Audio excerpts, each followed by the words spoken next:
یہ کہانی ہے ایک ایسے خاندان کی جو کہ پہاڑوں کی غاروں میں رہتا ہے اور کھانے کے لیے جانوروں کا شکار کرتا ہے،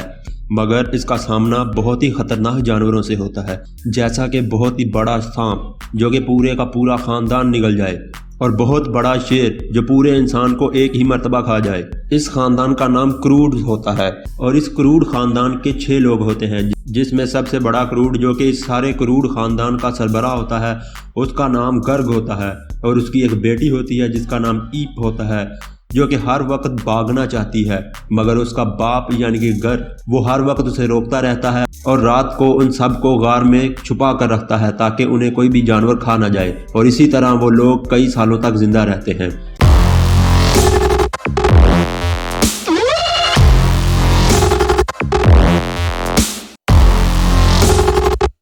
اسی خاندان میں ایپ کی ایک چھوٹی بہن ہوتی ہے جس کا نام سینڈی ہوتا ہے، جو کہ ہر وقت چیزوں کو کھانا چاہتی ہے، اور اس کا بھائی جس کا نام گران ہوتا ہے وہ بہت ہی بے وقوف ہوتا ہے لیکن اپنے باپ کی ہر بات مانتا ہے۔ ایپ کی ماں ہوتی ہے جو کہ ایک سمجھدار عورت ہوتی ہے، وہ اپنے خاندان کا بہت ہی اچھا خیال رکھتی ہے، اور ایپ کی نانی بھی ان کے ساتھ رہ رہی ہوتی ہے، جو کہ ایپ کے باپ یعنی کہ گار کو بالکل بھی پسند نہیں ہوتا۔ اس کی وجہ سے وہ ہر وقت اس کے مرنے کی دعا کرتا رہتا ہے، مگر اس کی دعا قبول نہیں ہوتی۔ یہ کروڈ خاندان ہر روز صبح سویرے جانوروں کا شکار کرنے کے لیے نکلتا ہے اور رات کو خطرناک جانوروں سے بچنے کے لیے غار میں چھپ کر رہتا ہے۔ اس کے سارے خاندان کو اندھیرے سے بہت ڈر لگتا ہے، انہیں لگتا ہے کہ اندھیرا ان کے لیے موت کا سبب ہے، مگر ایک رات جب وہ غار میں سو رہے ہوتے ہیں تو ایپ کو ایک روشنی دکھائی دیتی ہے۔ وہ رات کو روشنی دیکھ کر اس کے پیچھے بھاگتی ہے، اور بھاگتی بھاگتی ایک ایسی جگہ پر پہنچ جاتی ہے جہاں پر اسے ایک لڑکا ملتا ہے۔ اس کے پاس آگ ہوتی ہے، مگر وہ سمجھتی ہے یہ سورج ہے، وہ اسے چھونا چاہتی ہے تو اس کا ہاتھ جل جاتا ہے۔ پھر وہ اس لڑکے سے پوچھتی ہے کہ یہ کیا ہے، تو وہ اسے بتاتا ہے کہ یہ آگ ہے اور یہ اس نے بنائی ہے، جس کی وجہ سے وہ اسے بہت متاثر ہوتی ہے کہ اس نے اپنا سورج بنا لیا ہے، کیونکہ انہوں نے کبھی آگ نہیں دیکھی ہوتی۔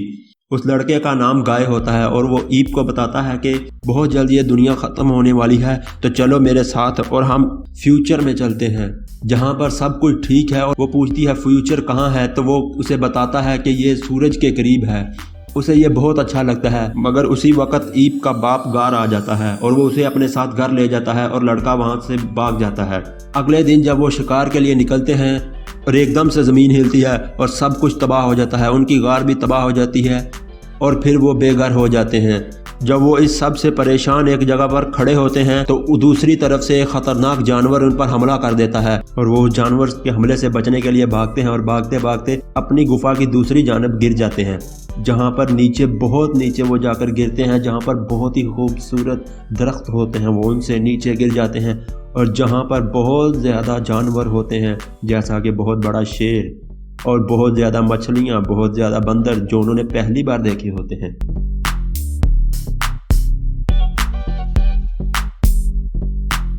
وہ انہیں دیکھ کر بہت حیران ہوتے ہیں اور پریشان بھی، کیونکہ رات ہونے والی ہے اور وہ اندھیرے سے بہت ڈرتے ہیں۔ اسی لیے گار انہیں کوئی جلدی سے غار ڈھونڈنے کے لیے کہتا ہے جہاں پر وہ رات کو چھپ سکیں، مگر انہیں کوئی غار نہیں ملتی، اس لیے وہ بھاگتے رہتے ہیں اور کئی دنوں تک بھاگتے رہتے ہیں، اور وہاں پر ایک ایسی جگہ پہنچ جاتے ہیں جہاں پر ایک انہیں غار نظر آتی ہے۔ وہ اس کے اندر جاتے ہیں، مگر اصل میں وہ غار نہیں، وہ ایک ویل مچھلی ہوتی ہے جو منہ کھول کر پڑی ہوتی ہے، اور وہ انہیں فوراً اپنے منہ سے باہر اگل دیتی ہے۔ اسی کے بعد وہ دیکھتے ہیں کہ اچانک سے چھوٹی چھوٹی سرخ رنگ کی بہت زیادہ مچھلیاں ایک دم اڑنا شروع ہو گئی ہیں،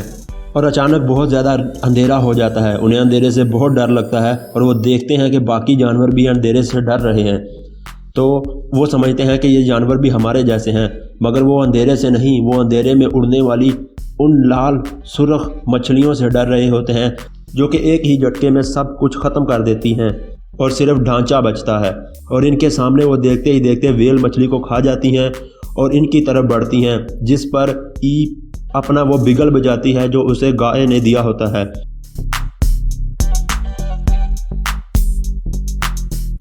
وہ بگل سنتے ہی گائے ان کی طرف دوڑتا ہے اور ان کے پاس پہنچ جاتا ہے اور آگ جلا دیتا ہے،